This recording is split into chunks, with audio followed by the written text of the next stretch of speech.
Gotta be aware of the inbounder here. It's off to Leonard, defended by Simmons. Is this the dagger?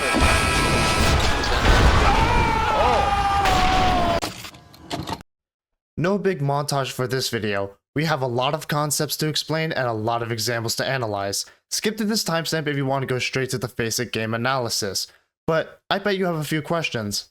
First of all, who let EliGE cook? This is the worst thing he has ever done since his performance against Gambit. Somebody lock this man's barber up for letting him go through with this. But secondly, you might be wondering, what is pace control? I mean, I put it in the title and that's the topic of the video, so what is it? Honestly speaking, I made it the fuck up! Pace control is a term that I learned when I played competitive tennis, where the idea of pace control is that you want to force your opponents to play in your favor by giving them shots that will force them to give you a return that you are most comfortable with. It's sort of like forcing your opponents to make mistakes, but these aren't mistakes, they're just playing into your playstyle's strengths. And the easiest way to do this is by speeding up or slowing down the tempo of a rally. So how does this apply to Counter-Strike? Well, normally the goal of all of your decisions is that you want to put yourself in the most advantageous situation as possible to give yourself an easier time. But by exercising pace control, we can make this process easier by making our opponents create these situations. One of the best pro examples of this was 2016 Simple when he was still on Liquid and had something to prove. This was the era where the most teams were afraid of Simple. Afraid in the sense that they would legitimately play differently knowing this monster would do the wackiest plays and still pull them off. However, by trying to avoid the inevitable, teams would sometimes step right into Simple's comfort zone, to which they were subsequently and single-handedly dismantled. But this video is about EliGE, so what is his comfort zone? I've thought about it for years, and the more I watch him, the more I'm convinced that EliGE is a master at capitalizing on chaotic fights. When you think of EliGE's best year, 2019 when he placed 4th on HLTV's top players, his teammates included Nitro and Stewie2k, who were incredible at disrupting the enemy team's strats. Nitro's solid defensive and anchor skills made him incredibly annoying to deal with for the T's, and Stewie, well, it's Stewie. But EliGE was always at his strongest when the enemy team are either trying to recuperate after initial site contact, or when they are in the midst of trying to take a site.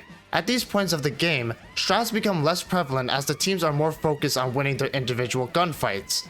This is where EliGE thrives, as he is very good at getting frags, whether there's just one person on his screen or multiple. This will become more apparent in the basic game that we are going to analyze, but what also becomes apparent is that EliGE really does not do well against structured defense, which kind of explains why he and Team Liquid were so poor against Astralis. But anyways, let's go straight into the basic game, where this concept will hopefully become much clearer. The first important step to making your opponents play into you is to condition them, both on T and CT side. It's no secret that people tend to pick up your habits over the course of a few rounds, where you play, what utility you use, and at which times you tend to peak, etc, etc. But it's always important to establish at least some sort of pattern, whether you are a more aggressive or passive player, so that you can take advantage of your opponent's next response. Here we see EliGE play at sandbags in pistol round, where he's going to keep playing there because that is his best spot. Whether he gets flushed out or there's a gun trained on him, he always seems to make the most out of the situation.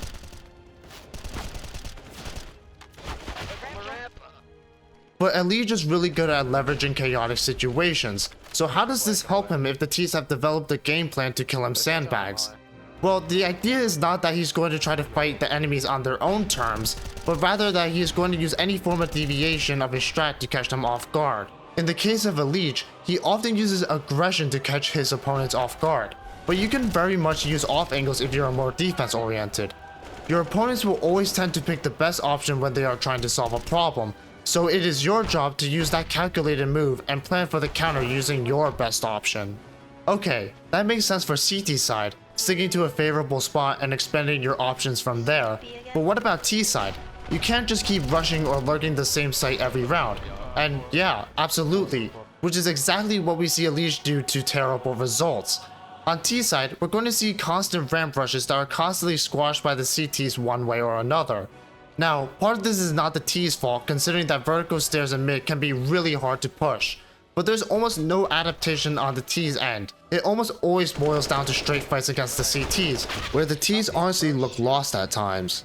The CTs had incredibly fast rotations, which made lurking really effective whenever the Ts did try it. But overall, these direct pushes onto A site were unsuccessful, and even when they tried to hit B site, it didn't work out very well as they would just push one by one into their own demise.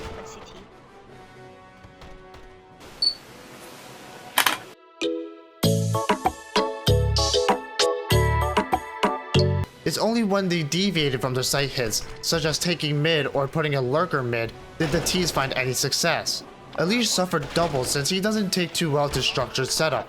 Players like Zywoo and Nico can dismantle defenses like this with their godly crosshair placement, but EliGE always seems to be on the wrong side of the gunfight in this game. But to end it on a highlight, sometimes aim just beats all forms of strategy, playmaking, and game sense. The second aspect of pace control is to communicate effectively. Help your teammates help you. Dig, give me your flash. Everyone just rush him in. Give me 2 flashes. Give me 2 flashes. Rush him in. Quick, quick. Faster than that. Faster than that. Your flashes. Flashes. Flashes. Just walk, guys. Walk at the box. Tell me when to flash. People late. Flashing. Nice.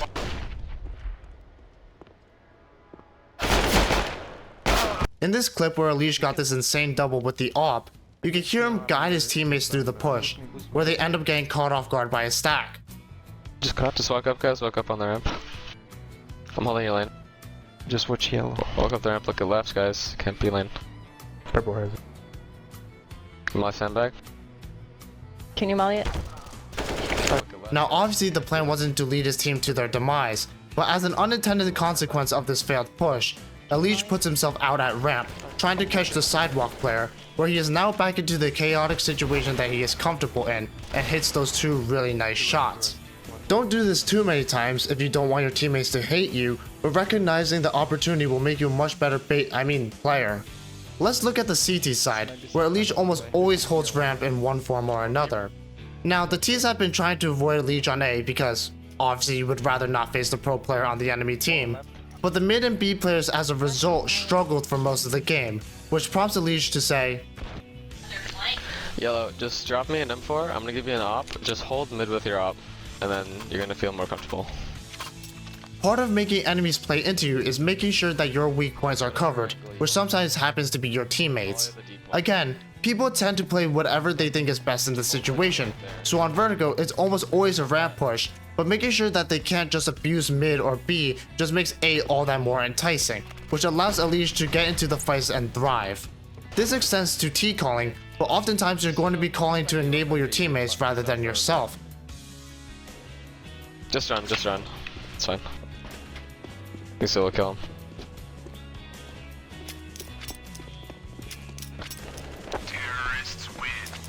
If you are playing with a lurker, it's best to try to make them shine, as they will most likely have the jump on the opponent if you coordinate your push with them, such as in this instance. Be aware of your teammates' positioning, and try to help them as much as possible because they will be more willing to help you if you help them. I'm good at B.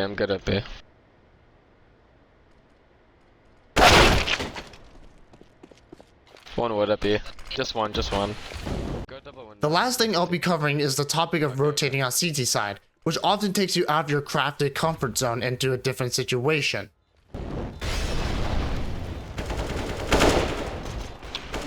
Oh, there we go. Some people thrive on the rotate like EliGE, where we can see that the natural disorganized structure of site takes allow EliGE to isolate fights, catch enemies off guard, and get into spray downs, all skills that EliGE is an expert at capitalizing on. EliGE's playstyle is definitely more on the aggressive end, which retakes favor, but if you are more passive, you should try to take angles to post up on or get ready to set up nades. But since this is an EliGE video, we're going to be looking at rotating from the eyes of an aggressive player. The first thing to note is that EliGE almost always throws nades to try to jostle the Ts out of their position to grant him a more favorable fight. A good nade can force your opponents to peek you, give yourself a little bit of space needed to get across, or, flash them. This is where individual playmaking and putting yourself in the optimal position almost always takes over relying on your enemies, since they will almost always be following their own strats and pathing rather than your response. However, we can release the final tactic, which is to use your teammates' actions to your advantage. Just like how the enemies attempt to counter you, they're also attempting to counter your teammates. So planning, or at least just having a basic gist of what your teammates are doing, will give you an idea for what to do when you rotate to their site. The best way to do this is to just check your minimap whenever the opposite site gets hit. Take note of where your teammates play, how fast the teams rush, and if your teammate calls if they got smoked out, listen and try to get a general clue of what the teams are doing. Or you could just play that site for a few rounds. That works too. This won't be as consistent as playing your chosen spot, but hopefully it can ease the load of playmaking just a little bit, which is the ultimate goal of pace control. And that's all I have for you guys today. If you enjoyed the video, please like and subscribe. It really helps the channel out. And I'll see you guys very soon.